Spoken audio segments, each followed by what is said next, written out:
And you've got this speech today that's coming up in the National Press Club that we should point out. You mentioned that insecure work is literally spreading the virus. Is that a reference to hotel security in Melbourne? Well, also to aged care, also to meatworks. There's been, even people working in pizza bars as well and hotel security. So there's been a whole lot of jobs that during the pandemic were essential jobs that were also casualised. And so those workers were often working second jobs just to string together a living wage, and they didn't have paid sick leave. So they didn't isolate often when they had symptoms, and that's because they were at risk of losing their wages. And so it meant that we're at much higher risk of spreading the virus, and that's exactly what the inquiry in Victoria has shown and what we've seen over and over again. So you want to halve insecure work in the years ahead. How do you hope to achieve that?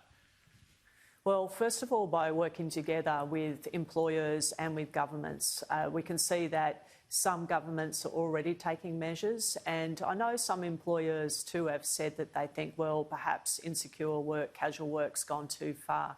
I want to make it clear, we're not saying get rid of insecure work or casual work. There's a place for it. It's just gone too far. We've got too many in our country at the moment. And if we set a target to halve it over the next 10 years and we all work together like we did in the pandemic, I really think this is something as a country we can achieve. And how do you define insecure work? I mean, does that relate to outsourcing? Well, it really goes to whether or not you've got rights at work. So basic things like sick leave, annual leave, if you're lucky enough and you stay anywhere long enough, long service leave, but also basic job security, knowing how much you're going to get at the end of each week because you know how many hours you're going to work. And all of those types of jobs, so everything from labour hire to gig economy jobs, casual jobs, fixed-term employment, all of these types of employment are insecure in that, you know, you don't know how much you're going to be earning and you can be let go as well. And I think that where an individual's underlying life is insecure, it's not good for them, but it's not good for families and it's not good either for the community. Qantas announced this week that it was outsourcing basically 2,000 jobs, ground staff jobs. Would that be an example?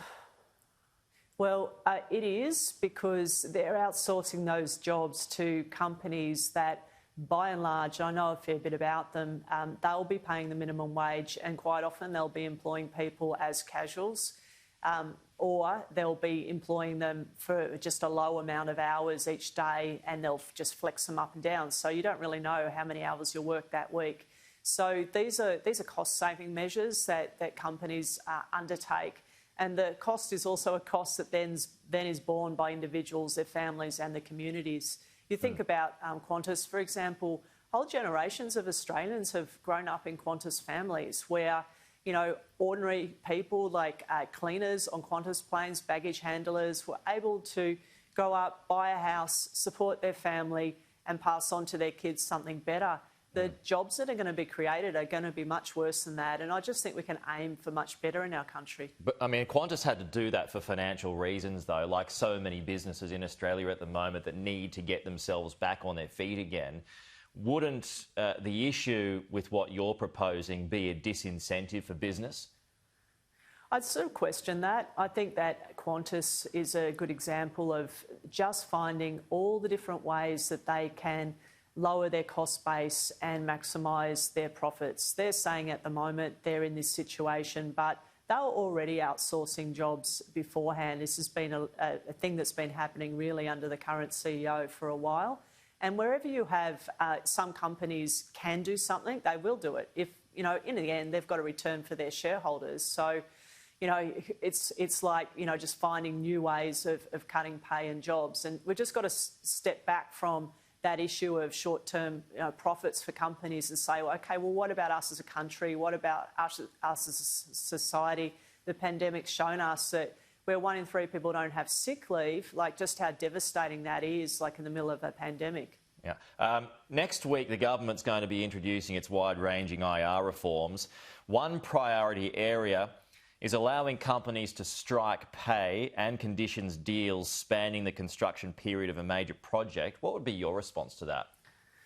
Well, you've got to make sure that workers have a say over their wages and conditions, and that's what the bargaining system is about workers being able to say, listen, we think that we can improve things in this way, or there's this problem.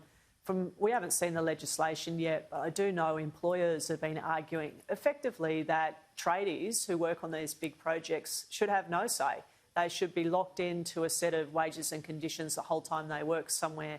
You think, well, OK, what's the issue with that?